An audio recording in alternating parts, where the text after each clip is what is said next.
Bienvenidas y bienvenidos a Gente de Opiniones en esta nueva semana, es 11 de julio y queremos hablarle ahora un poco de cultura, de arte, de diálogos culturales de invierno. Usted sabe que ya son varias ediciones y el día de mañana se realiza la tercera edición, si no me equivoco, Estanislao, ¿verdad que sí? Quinta edición, ya ven, me equivoqué. Bueno, para ello hemos invitado a Estanislao López, él integra la Secretaría de Arte y Cultura del FMLN. Bienvenido. Gracias por el espacio. Bueno, y también tenemos un invitado que viene de Ecuador. Él es Ramón Torres Galarza, embajador itinerante del Ecuador para asuntos estratégicos, a quien también le damos la más cordial bienvenida. Buenas noches, Ramón. Muchas gracias, buenas noches. Bueno, Diálogos Culturales de Invierno, temporada 2016, ya me corrigieron, quinta edición. Queremos presentarles una nota a continuación a cargo de Alejandra Areníbar para poner en contexto el tema.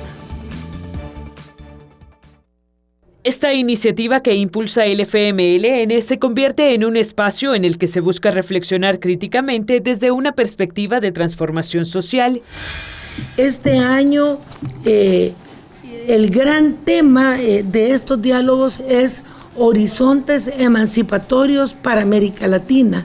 Como ustedes saben, es un momento interesante de reflexionar sobre los diferentes procesos que estamos viviendo los pueblos latinoamericanos, países con regímenes progresistas, algunos que tienen en este momento dificultades. La Secretaría de Arte y Cultura del FMLN está empeñada en la promoción y desarrollo cultural del país desde el enfoque de la cultura para la transformación social. Y en ese sentido, pues nos enorgullece que tenemos 5 años consecutivos de estar llevando los diálogos culturales de invierno y que en este caso ponemos un tema tan importante como es los horizontes emancipatorios en América Latina. América Latina en la encrucijada, identidades y memoria histórica, estética y política y modelos alternativos desde el feminismo serán los temas que se abordarán en los paneles el 12, 19, 26 de julio y el 9 de agosto. En ellos participarán connotados expositores nacionales y extranjeros como Ramón Torres Galarza, Silvia López, Armando Salazar y Carlos Molina. Tendrán cada panel una repetición en el interior del país. Vamos a llevar estos debates a San Vicente, Santa Ana, Sonsonate y San Miguel, ¿verdad? Entonces vamos a desarrollar en realidad 8 jornadas de debate. Creemos de que el desarrollo del pensamiento crítico no solo debe realizarse aquí en la sede del país, que es San Salvador, sino que debe extenderse a todo el país. Los diálogos culturales de invierno se realizarán, como ya es tradición, en la Universidad de El Salvador de forma gratuita a partir de las 5 de la tarde. Bueno, le recordamos que los diálogos inician mañana, 12 de julio, y son los martes de cada semana, es decir, 12, 19, 26 de julio y el 9 de agosto, después de la semana de vacación. Los temas de esta quinta temporada, Estanislao, si nos cuentas un poco y cuáles son los objetivos que pretenden estos diálogos ahora. Bueno, por 5º año consecutivo, la Secretaría Nacional de Arte y Cultura del FMLN abre un espacio de reflexión política y académica, un espacio de encuentro de pensadores progresistas de salvadoreños y de Latinoamérica. Y en este caso el eje temático de los diálogos culturales de invierno 2016 es horizontes emancipatorios en América Latina, ¿no? Que tiene que ver mucho con lo que está pasando no solo en Ecuador, en Venezuela y en Bolivia, es decir, esta es la contraofensiva de la derecha que ha volcado todo su poder político, económico, social para detener precisamente los proyectos emancipadores de los gobiernos progresistas que tenemos en América Latina, y El Salvador en este sentido no es la excepción.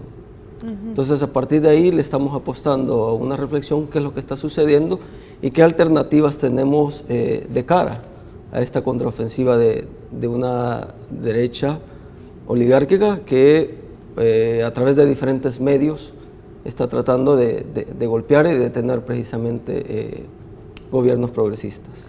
Yo quisiera, antes de darle la palabra a Ramón, que pudieras enumerar, por ejemplo, este martes, bueno, está Carlos Molina del Salvador, veo en mis apuntes, y Ramón Torres Galarza del Ecuador. El tema de este martes, ¿cómo se titula? Bueno, arrancamos mañana, martes 12 de julio del 2016, a las 5 de la tarde, con el panel 1, se titula América Latina en la encrucijada. En este caso nos acompañará Ramón Torres Galarza, compañero del Ecuador, y Carlos Molina, que es docente, filósofo de la UCA. Entonces, mañana en el auditorio número 4 de la Facultad de Ciencias y Humanidades de la Universidad Nacional. Auditorio 4. Luego estamos el martes 19. Claro, seguimos el martes 19 de julio con el panel 2 titulado Identidades y Memoria Histórica, ¿no? Es decir, precisamente cómo se conjugan esos dos grandes temas, cuál es la importancia de la memoria histórica después de un proceso que hemos tenido de una guerra civil y dentro de la posguerra, y cómo se van conformando las identidades o cómo se desdibujan a partir de la tecnología y cuestiones más modernas. Ahí nos van a acompañar dos compañeros antropólogos salvadoreños, Jordina Hernández y Carlos Lara, y también nos va a acompañar Armando Salazar, que fue un compañero combatiente que hace poco editó su libro que se llama Los secretos del paraíso, el asalto al cuartel del paraíso en Chalatenango, ¿no? Que es también un poco sobre memoria histórica. Y que trabajó en Radio Farabundo Martí también. Exactamente, trabajó en Radio Farabundo Martí en ese sentido durante el conflicto armado y fue editado por UCA Editores. El martes 26 de julio, el panel 3 se titula Estética y Política, ¿no? Es decir, cómo está relacionado esos dos temas, cuál es la reconfiguración o qué resignificado le vamos a dar a estos símbolos y a otros elementos que siguen a través de canciones, digamos como el Carbonero en este caso, o el Día de la Independencia también, que está muy marcado, ¿no? Que se hacen actos, es un ritual cívico político, ¿no? Entonces, ¿qué resignificado le vamos a dar a través de eso? Y vamos a tener de invitada a Silvia López, es una compañera salvadoreña radicada en Estados Unidos desde hace mucho tiempo, Ricardo Roque Valdovinos, él es docente de la UCA, y también vamos a tener por parte de la Secretaría de Arte y Cultura al compañero Oscar Soles, que es artista plástico. Cerraríamos el martes 9 de agosto, una semana después de las vacaciones de agosto, y el panel 4 se titula Modelos alternativos desde el feminismo. Esa es una reflexión encargada a tres compañeras: Lourdes Palacio, quien actualmente es subsecretaria de Gobernabilidad y Transparencia; Sara García, que es una compañera feminista; y Tatiana Marroquín, que es una compañera economista. En ese sentido, vamos a escuchar a la reflexión de estas tres compañeras, cómo podemos construir diferentes alternativas desde el feminismo de cara a la construcción de horizontes emancipatorios. Muy bien. Bueno, hablábamos antes de entrar al aire con Ramón Torres. Él ya ha venido a El Salvador, nos dice que no es la primera vez. Sin embargo, quisiéramos, Ramón, que nos contaras en esta vez cuál es tu impresión a la llegada al país. Bueno, muy agradecido al Frente y en la posibilidad de participar en esta quinta edición de los Diálogos de Cultura. Maravillado de los logros y también de las dificultades que un proceso en El Salvador, en América Latina, evidencia lo complejo y difícil que es transformar el Estado, la sociedad, la economía desde una disputa cultural fundamental. Y creo que en ese sentido el proceso salvadoreño, la continuidad del Frente en el gobierno de El Salvador nos da certeza respecto de cómo es tan importante generar una disputa de sentidos de la política, de la comunicación, de la cultura en El Salvador y en América Latina.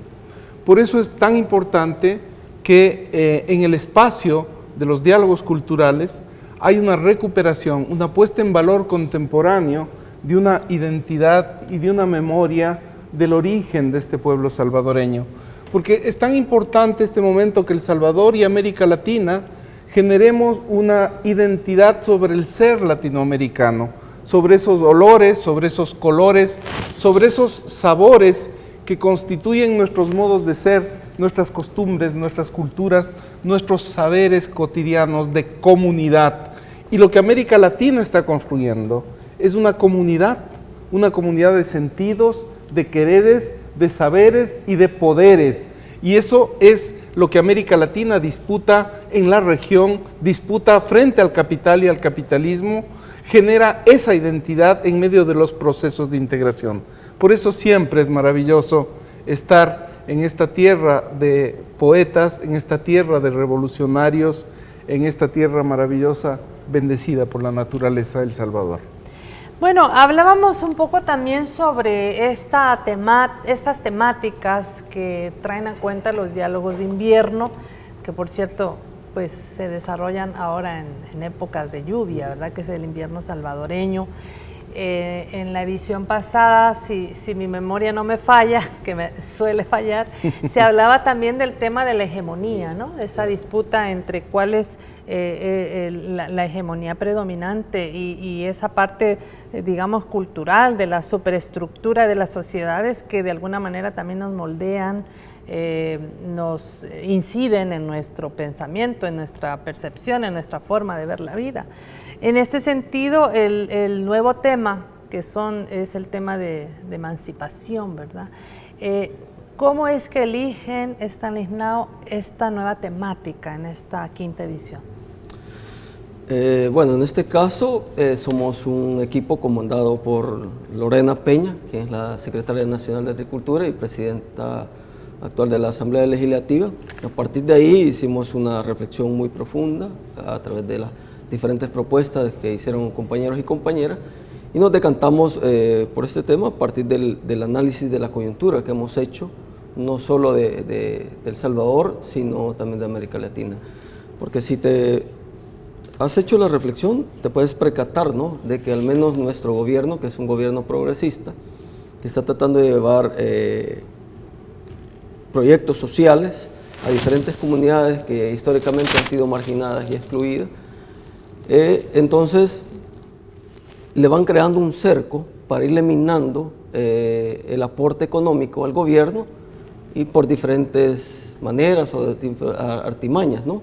Entonces, en ese sentido vamos a tratar de reflexionar qué propuestas se pretenden hacer, ¿no? Darle un nuevo significado a la coyuntura, a la batalla cultural que se debe dar, ¿no? Precisamente a la batalla de ideas que es a través de la cultura. Y la cultura entendida como una cultura de desarrollo, de emancipación, que sean los mismos pueblos de El Salvador y de América Latina que determinen, ¿no? Es decir, qué tipo de agricultura quieren, es decir, ver por la soberanía alimentaria y el arte precisamente entendido más por el goce estético, es decir, no solo el derecho a la salud y a la educación, sino también el acceso al derecho del goce estético. Uh-huh. Diálogos culturales que implementó, digamos, la Secretaría de Arte y Cultura del FMLN ha sido una apuesta importante para debatir, para conocer diferentes líneas de pensamiento. En ese sentido, Ramón, ¿cuál es la expectativa que ustedes tienen, que tú tienes, que vienes de un país que también sufre un embate en el tema, digamos, de la ideología, en el tema de cómo ven al presidente Correa, sectores que obviamente esperarían otro tipo de gobierno? ¿Cómo traes tú a cuenta esa experiencia ecuatoriana en El Salvador? El horizonte de emancipación en el Ecuador, en El Salvador, es el horizonte de utopía, pero es un horizonte también marcado por el pragmatismo, por el realismo. En la medida en que nosotros complementemos adecuadamente el horizonte utópico con la capacidad de transformación de esa realidad concreta, fáctica, material, nuestra ideología, nuestra ética, nuestra estética van a cobrar forma de gobierno, forma de poder, o van a dar continuidad a las formas de poder y de gobierno que existen en América Latina. Pero hay una disputa que es fundamental, que es la disputa por los sentidos. Y ahí la cultura juega un aspecto de esencial relevancia. No puede existir la construcción de una hegemonía plural, de una hegemonía de los sentidos, si es que no intervenimos en el rescate, la recuperación, la puesta en valor de nuestra identidad cultural, marcada por una diversidad que nos constituye como pueblos, como naciones, en donde la condición multicultural, pluriétnica, constituye una amalgama absolutamente heterogénea y rica de nuestra pluralidad. Y el momento en que construimos una hegemonía plural, el momento en que construimos una hegemonía multicolor, representamos los intereses de todos y todos los pueblos. Y en ese sentido, entonces, El Salvador nuevamente tiene la inmensa posibilidad, a través de estos diálogos, de pensar, de hacer y de decir y de generar hechos simbólicos como hechos culturales, como hechos que afirman un modo de ser y disputan con el capital y el capitalismo esa ideología que condena a los seres humanos a ser consumistas, a ser sujetos del mercado, y los seres humanos emancipados, los hombres y las mujeres emancipadas, tenemos el derecho a la liberación de nuestros sentidos, y por eso la cultura es tan importante, y nuestra expectativa como ecuatorianos, como parte del proceso de la Revolución Ciudadana, es precisamente compartir con El Salvador una disputa sobre los sentidos emancipatorios que la cultura nos da. Que ya llevan varios años ustedes en esta tarea, ¿verdad? ¿De qué manera en el Ecuador ustedes dialogan con la sociedad en espacios, digamos, a lo mejor no son estos esfuerzos que nosotros empezamos a hacer? ¿Qué otros espacios ustedes han abierto para estos diálogos? Bueno, mira, existió uno que fue emblemático, que es el proceso de participación y de diálogo más importante que en la historia política ecuatoriana se ha dado, que fue precisamente la convocatoria de un proceso constituyente. Y a partir del proceso constituyente surgen mandatos de nuestros pueblos para generar nuevas formas de organización del Estado, de la economía, de la sociedad, de la cultura en el Ecuador. Yo diría que en el tema cultural tenemos retos gigantes, hemos tenido pocos logros y debo ejercer con derecho propio pensamiento crítico sobre lo mucho que nos ha faltado hacer en la Revolución Ciudadana sobre la cultura, y la cultura no entendida solamente desde una razón del Estado, sino desde una razón de la sociedad, y en ese sentido profundizar los mecanismos, las formas, los niveles, los espacios de expresión y participación de los ciudadanos es de fundamental importancia para desarrollar un sentido común sobre la cultura y la posibilidad de que no sea concebida la cultura solamente desde el Estado, sino desde las comunidades, desde los pueblos, desde las culturas.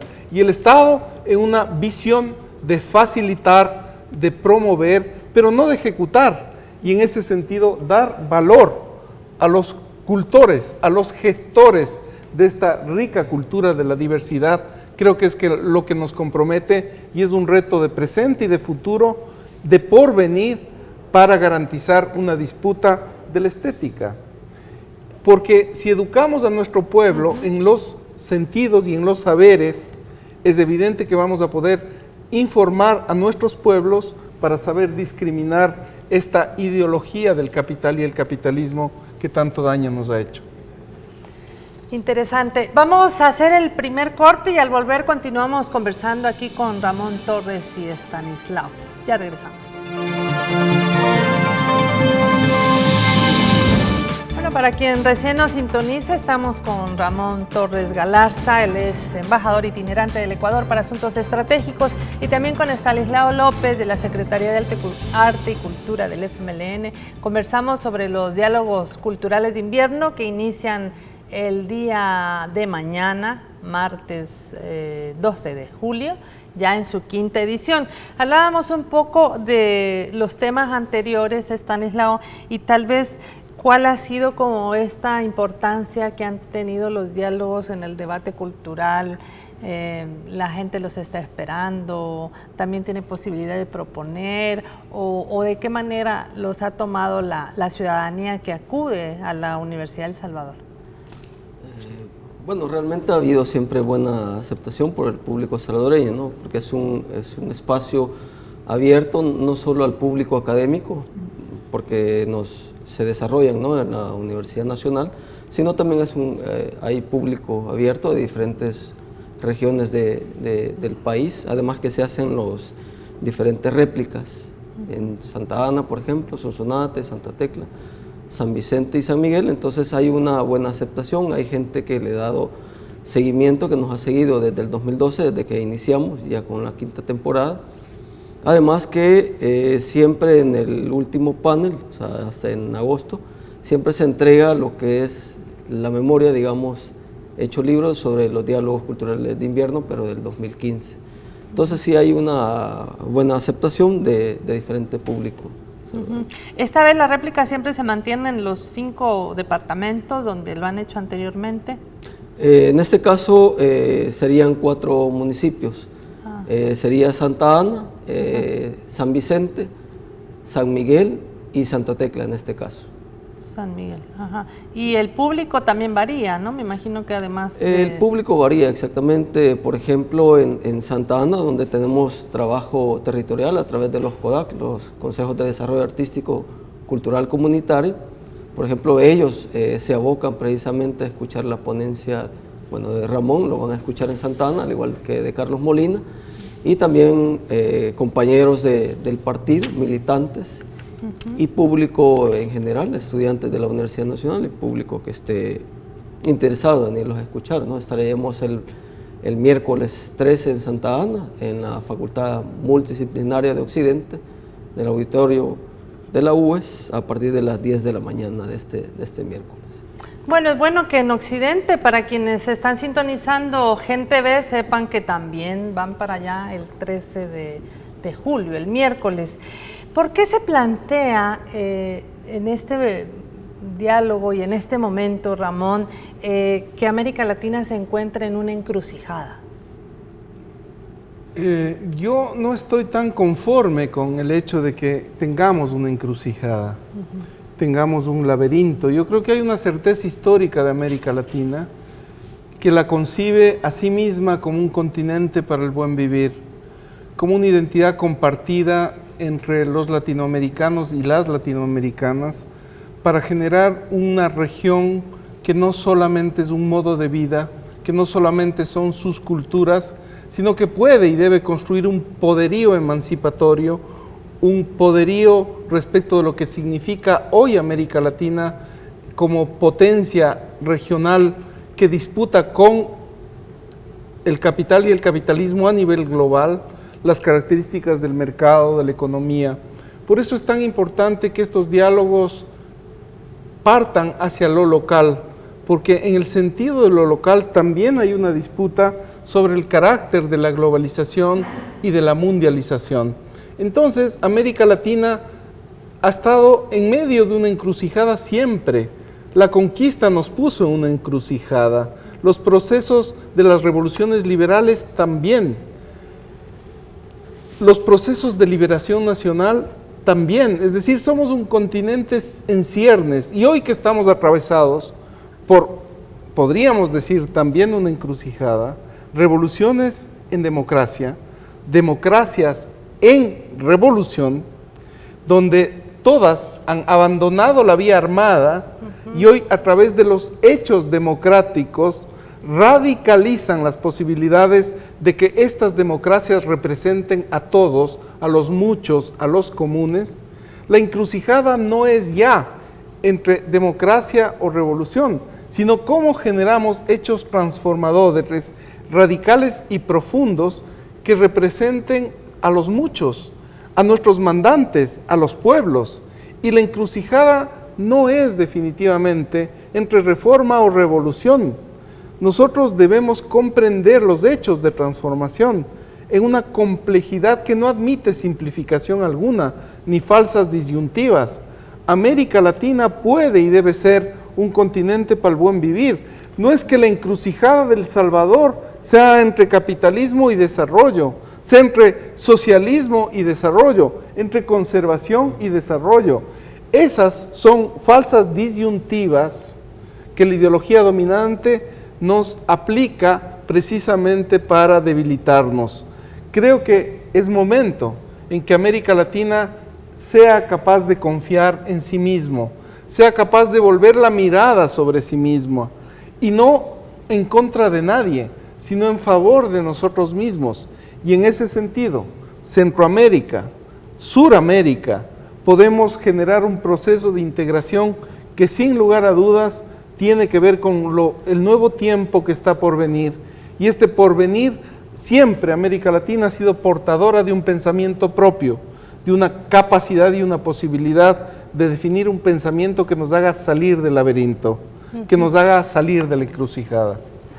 Pero además, en este planteamiento que es bien complejo y bien profundo, y que en esta filosofía, en esta manera de concebir ese buen vivir, no es el eslogan, sino cómo tenemos que llegar necesariamente a los orígenes de la Pachamama, a los orígenes de cuidar la tierra, a los orígenes de dejar de consumir tanto y dañar tanto el planeta, porque ya no podemos ni con los cambios climáticos ni nada por el estilo. ¿De qué manera, Stanislao, ustedes en ese trabajo cultural que hace la Secretaría ven esos cambios que se dan? Por ejemplo, sé que trabajan en la zona occidental, rescatando un poco hasta el idioma náhuatl y demás. ¿Cómo volver la mirada a ese porvenir, trayendo lo bueno de los orígenes? Bueno, en este caso específicamente el trabajo que, por ejemplo, se tiene en dos pueblos del occidente, uno es Izalco y Nauzalco. De hecho, Izalco fue el foco insurreccional, ¿no?, en 1932, además que durante la época prehispánica fue el antiguo señorío de los Izalco. Ahí se tiene un trabajo muy importante, ¿no? No solo se está trabajando con jóvenes y niños, también se está trabajando de la mano con la alcaldía del común, es decir, con compañeros de la población indígena, ¿no? Y en este caso se le está apostando mucho, ¿no?, al fortalecimiento, más que al rescate, al fortalecimiento del idioma náhuatl, ¿no?, de nuestra cultura pipil, por una parte, y lo otro también a una cultura transformadora, ¿no? Es decir, volver esos ojos, ya lo que decía Ramón, ¿no?, volver los ojos a nuestra cultura ancestral, y que en términos sociológicos o antropológicos es que se le denomina como un conocimiento extracientífico, ¿no?, que nos permite conocer de que hay otra alternativa ante las medidas políticas y económicas neoliberales que están devastando nuestros recursos naturales, ¿no? Pero fíjate, además, cuando El Salvador y Ecuador, Bolivia y otros países latinoamericanos reivindicamos la posibilidad del buen vivir, no lo hacemos para condenarnos a un pasado y a una visión solamente indígena respecto de la naturaleza, respecto de la economía, respecto del Estado, respecto de la sociedad, respecto de la política. El buen vivir debe permitirnos coexistir en respeto en relación con un conjunto de culturas, de saberes, de costumbres, para encontrar el denominador común que nos permita desarrollar nuevas formas de cohesión, de inclusión y de desarrollo en nuestras sociedades. En ese sentido, el buen vivir surge desde una cosmovisión ancestral de formas de relación entre los seres humanos y la naturaleza que coexisten en respeto y en paz. Esa noción del buen vivir es de fundamental importancia, pero tampoco podemos caer en la tentación o en la acusación que nos hacen las derechas de que queremos volver a ser tribus, pueblos y comunidades que vivimos en el pasado. En ese sentido, para nosotros, conjugar contemporáneamente el buen vivir tiene que ver con lo que tú decías.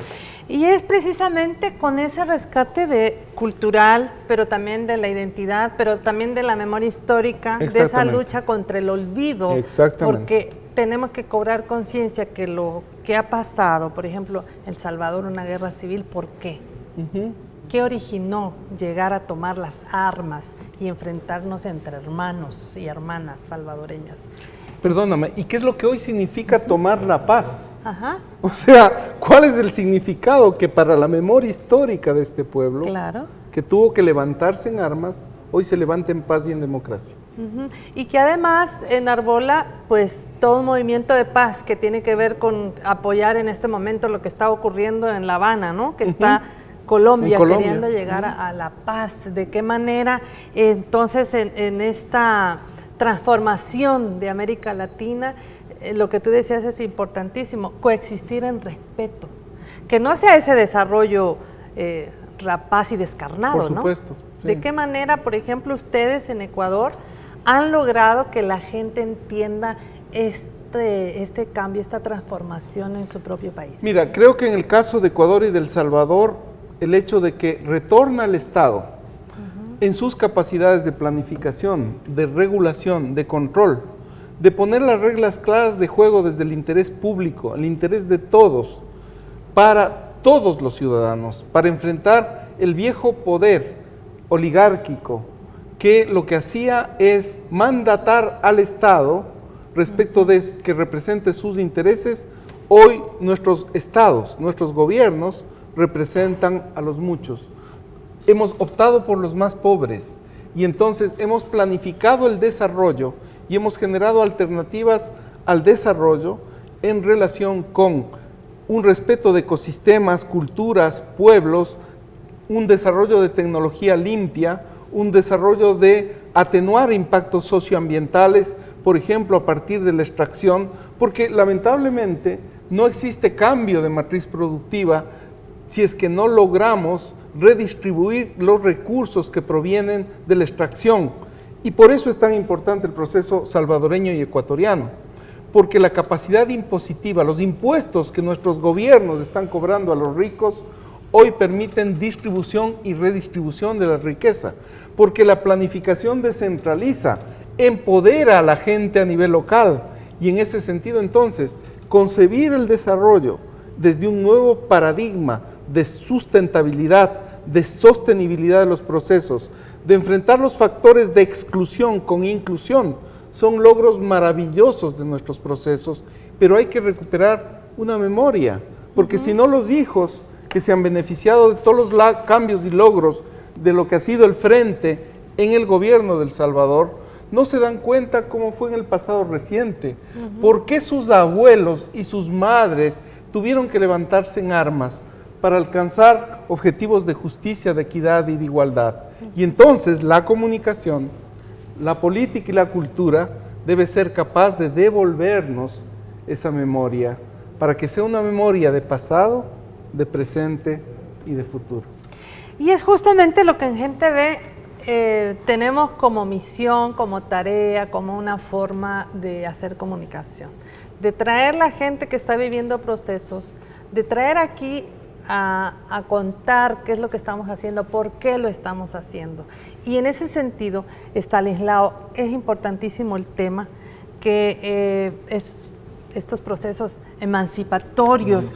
Ustedes, como Secretaría de Arte y Cultura, ¿cómo han logrado que los ponentes, bueno, en el caso de Ramón, que ha venido al Ecuador, cómo seleccionan quién viene y quién participa tanto de aquí del país como de fuera?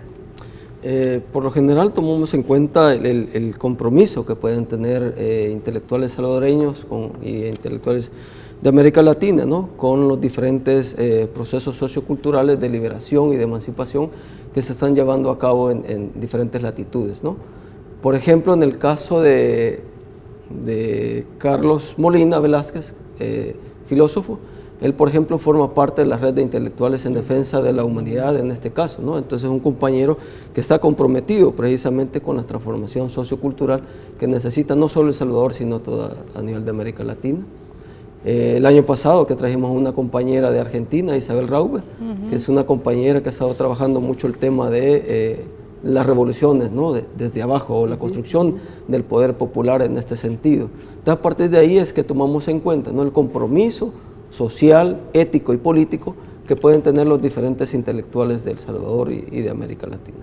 Bueno, vamos a hacer el último corte y al volver queremos que Ramón nos cuente con su trabajo como director del programa regional latinoamericano Democracias en Revolución, Revoluciones en Democracia, que quedamos un poco picadas con el tema de la palabra, ¿en qué consiste este programa? Esto será al volver, no nos cambien.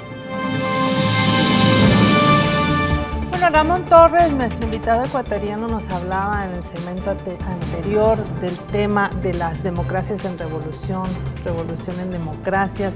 Ciertamente él tiene un programa, es director de un programa regional latinoamericano con este tema. Quisiera que nos profundizaras un poco en qué consiste este tema.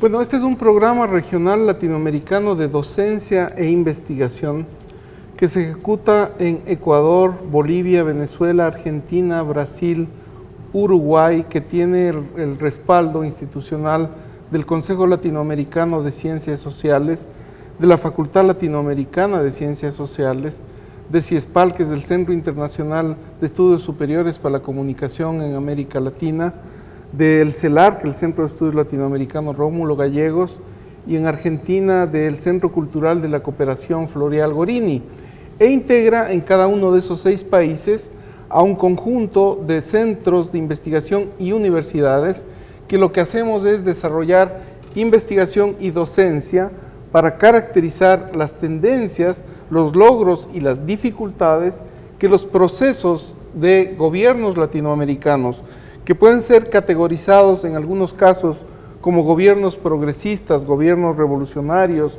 gobiernos democráticos, gobiernos nacional y populares, enfrentan en relación con un conjunto de logros, virtudes, pero también límites, dificultades que los procesos tienen. En ese sentido, caracterizamos no como un oxímoron democracia y revolución, sino que hoy, contemporáneamente, en el siglo XXI, las democracias requieren radicalizarse, transformarse para representar ya no el interés de unos pocos, sino el interés de muchos.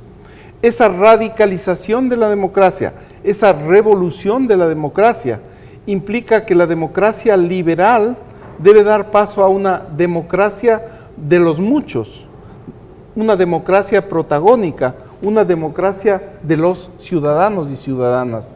Pero las revoluciones contemporáneamente se desenvuelven en el marco de las democracias y entonces hay que concebir democracias y revoluciones en plural. En ninguno de nuestros países podemos afirmar que vivimos la revolución socialista o que vivimos una economía del socialismo. Eso sería no solo absurdo teóricamente, sino irresponsable ideológicamente.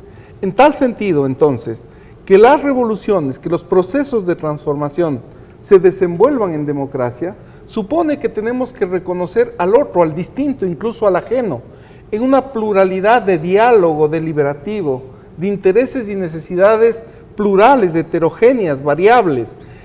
Por eso es tan importante reconocer que los esfuerzos del Frente en El Salvador, en Ecuador, en otros países latinoamericanos, impulsamos para desarrollar estas democracias y generar procesos de transformación profundos, que esa complejidad tiene que ver con el mandato electoral que nuestros pueblos nos dan.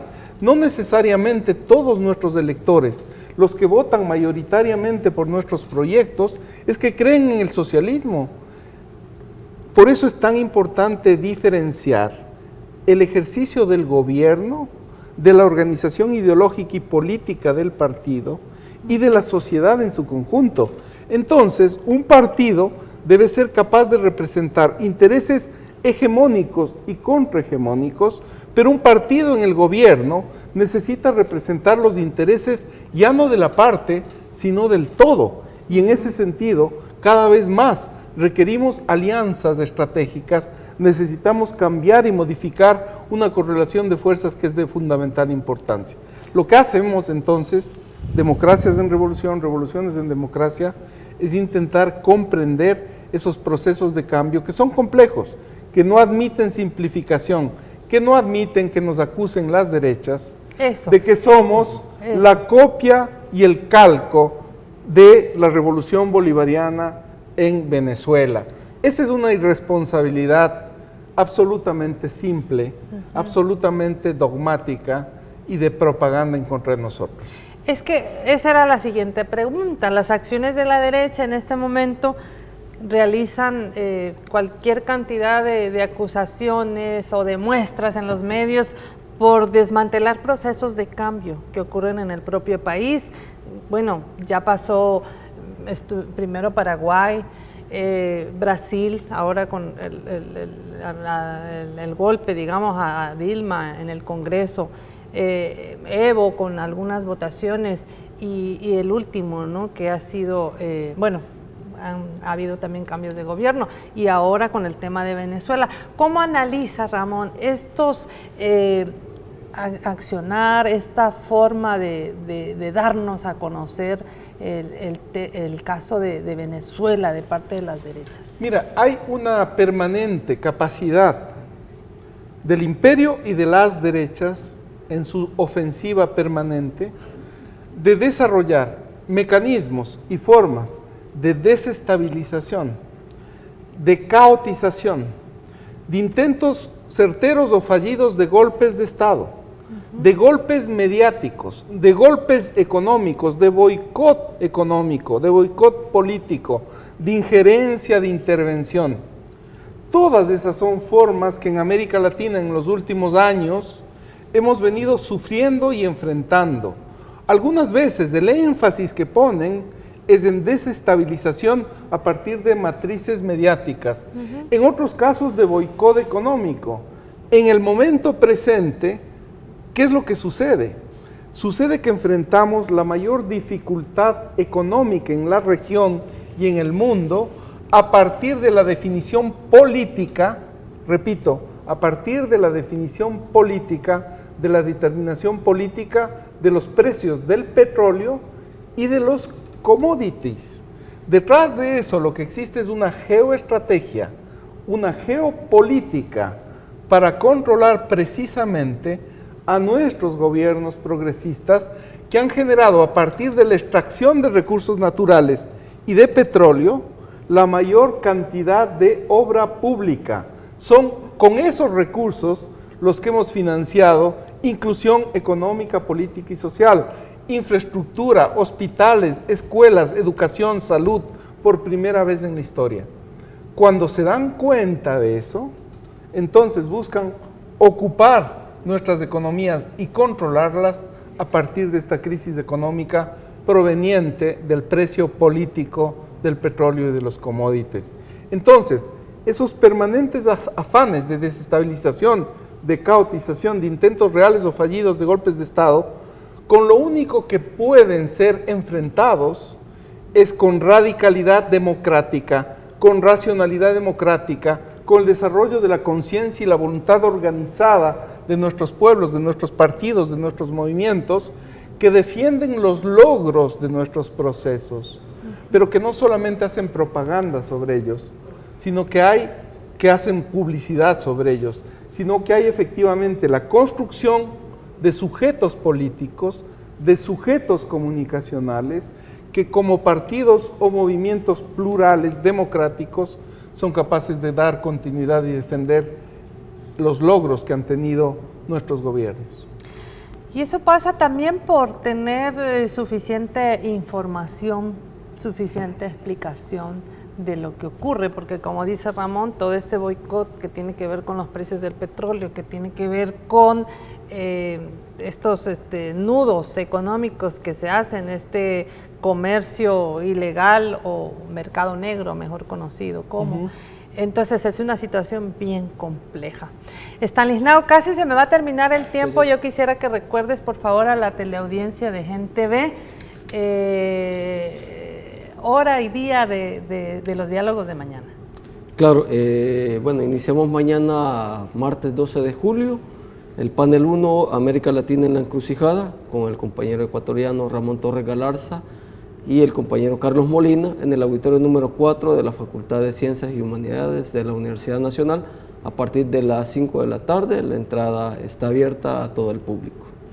Es gratis. Es completamente gratis. Antes de que te vayas, yo no te puedo dejar de preguntar hacia dónde valoras que va el continente de América Latina en todo este tema de las luchas sociales, de las luchas populares y a raíz también de la experiencia de ustedes en el Ecuador? América Latina va al infinito y más allá.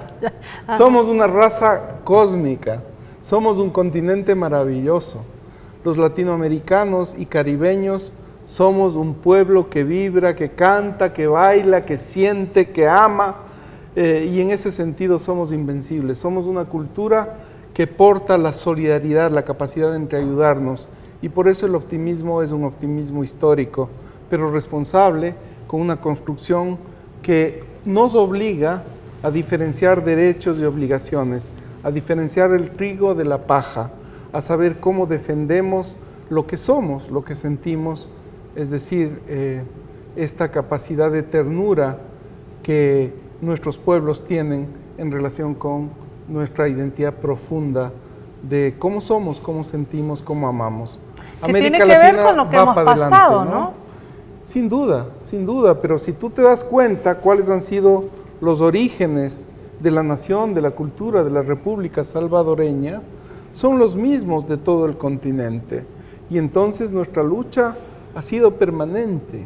Nuestros logros son pocos, nuestra paciencia histórica es gigante, pero necesitamos volver a confiar en lo que somos y en lo que hemos hecho. Me llama la atención cómo, Ramón, siempre ligas El Salvador, Ecuador, como que... ¿por qué esa similitud? Porque somos pueblos muy parecidos, fíjate. O sea, yo cada vez que vengo a El Salvador me encuentro con una fraternidad entre hermanos, me encuentro que las familias salvadoreñas son muy similares a las nuestras. Claro, nosotros no comemos pupusas, pero comemos motecito, es decir, tenemos una cultura muy parecida. Pero lo mismo puedo afirmar de otros pueblos latinoamericanos. En ese sentido, construir esa identidad común a través de la cultura, a través de la política y de la comunicación, creo que es una tarea principal. Pero fundamentalmente también a través de nuestra relación, de la capacidad que podamos soñar juntos, pero no solo soñar, sino decir y hacer algo juntos. Y entonces ese hacer algo juntos implica muchísimas cosas. Por eso estoy otra vez feliz de estar en El Salvador. Bueno, usted quiere escuchar a Ramón en vivo y en directo mañana a las 5 de la tarde en el auditorio número 4 de la Facultad de Ciencias y Humanidades de la Universidad de El Salvador. Diálogos Culturales de Invierno, quinta edición, Horizontes Emancipatorios. Gracias, Estanislao, por venir. Bueno, gracias a ti, María Teresa. Y gracias, Ramón, por estar aquí. Gracias, María Teresa, y gracias, Estanislao. Gracias. Bueno, y a usted, amigo, amiga, el día de mañana esta misma entrevista a las 7 de la mañana en retransmisión, y a las 7 de la noche le invitamos a una nueva entrevista aquí en Gen TV Opiniones. Gracias por su sintonía.